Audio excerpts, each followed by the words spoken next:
যৌবনকালের ইবাদত রব্বি কারীম মালিকের কাছে সবচেয়ে বেশি আল্লাহ রাব্বুল আলামিনের দরবারে কবুল হয়। যৌবনকালে কেউ যদি ইবাদত করে, যৌবনকালে কেউ যদি মালিককে সিজদা দেয়, যৌবনকালে কেউ যদি রবের ইবাদত করে, হাদিসে আছে আল্লাহর আরশের ছায়াতলে ওই ব্যক্তিকে স্থান দিবেন। বলেন না সুবহানাল্লাহ। যৌবনকালে কেউ যদি ইবাদত করে, যৌবনকালে কেউ যদি মালিককে সিজদা দেয়, তো রাসূলুল্লাহ সাল্লাল্লাহু আলাইহি সাল্লাম আরেক হাদিসে বলেন, যেদিন আল্লাহর আরশের ছায়া ব্যতীত আর কোনো ছায়া থাকবে না, যেদিন আল্লাহর আরশের ছায়া ব্যতীত হাসরের ময়দানে আর কোনো ছায়া থাকবে না, ওই দিন আল্লাহ রাব্বুল আলামিন তার আরশের ছায়াতলে যারা যৌবনকালে যে যুবক ইবাদত করছে, আল্লাহ রাব্বুল আলামিন তার আরশের ছায়াতলে ওই যুবককে স্থান দিয়ে দিবেন। বলেন না সুবহানাল্লাহ। আরশের ছায়া, আল্লাহর আরশের ছায়া, এটা কি ছোট জিনিস ভাই? বুঝবেন, আমি খুলে বলি। হাসরের ময়দান, হাসরের ময়দান এত ভয়ঙ্কর হবে, হাসরের ময়দানের অবস্থা এত কঠিন হবে, হাসরের ময়দানের অবস্থা এত কঠিন হবে, হ্যাঁ, মানুষ পেরেশান হয়ে যাবে, মানুষ স্ত্রী স্বামীর পরিচয় দিবে না। ওইটাকে হাসরের ময়দান বলে। হাসরের ময়দান এত ভয়ঙ্কর হবে, মাথার আধাত উপরে সূর্য চলে আসবে। কি চলে আসবে ভাই? সূর্য। সূর্য দুনিয়া থেকে 9,13,00,000 গুণ উপরে সূর্য। আর উল্টা পিঠ দিয়ে দুনিয়াতে তাপ দেয় গরমের সময়। যখন সূর্য তাপ দেয়, হ্যাঁ, জিহ্বা বের হয়ে যায়, জিহ্বা বের হয়ে যায়। আমাদের বাংলাদেশে গরম তো বেশি পড়ে না। আমি দুবাই, সৌদি আরব, হ্যাঁ, কাতার, মালয়েশিয়া ঠান্ডা, গরম পড়ে না। দুবাই, সৌদি আরবে এত গরম পড়ে, এত রোদ পড়ে, ফাঁকার ভিতরে, রোডের ভিতরে পাও রাখা যায় না। খালি পাও দিয়ে কেউ সৌদি আরবের রোডের ভিতরে হাঁটতে পারবে না, পাও ঠুসকা পড়ে যাবে, এত গরম।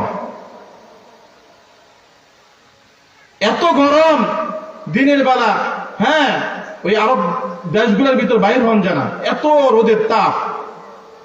তা হাসরের ময়দানে তাপমাত্রা কিরকম হবে না? আরো ভয়ঙ্কর হবে, আরো কোটি কোটি গুণ ভয়ঙ্কর হবে।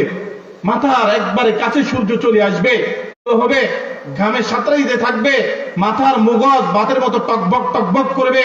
হাসরের ময়দানে, হ্যাঁ, জিহ্বা নাভির কাছে ঝুলি চলে আসবে। এরকম হাসরের ময়দানে ভয়ঙ্কর হবে। আম্মা জান আয়েশা রাদিয়াল্লাহু তাআলা বলেন, ওগো আল্লাহর হাবিব, হাসরের ময়দানে মানুষ বলে উলঙ্গ উঠবে, তাদের কি লজ্জা লাগবে না, শরম লাগবে না? আল্লাহর হাবিব সাল্লাল্লাহু আলাইহি সাল্লাম বলেন, হে আয়েশা, হাসরের ময়দানে এমন কঠিন অবস্থা হবে, কার পরনে কাপড় আছে, কার পরনে কাপড় নাই। হাসরের ময়দানের ভয়ঙ্কর অবস্থা দেখে মানুষ ওইগুলোর দিকে তাকাইবে না, মানুষ পেরেশান হয়ে, পেরেশানের ভিতরে থাকবে। ওই হাসরের ময়দানের কথা বলতেছি। মা সন্তানের পরিচয় দিবে না। দুনিয়াতে মার চেয়েও আপন কেউ আছে ভাই? বলেন, দুনিয়াতে মার চেয়েও আপন কেউ আছে? দুনিয়াতে বাপের চেয়েও আপন কেউ আছে? দুনিয়াতে ভাইয়ের চেয়েও আপন, ভাইয়ের চেয়েও আপন কেউ আছে? দুনিয়াতে আপনার স্ত্রীর চেয়েও আপন কেউ আছে?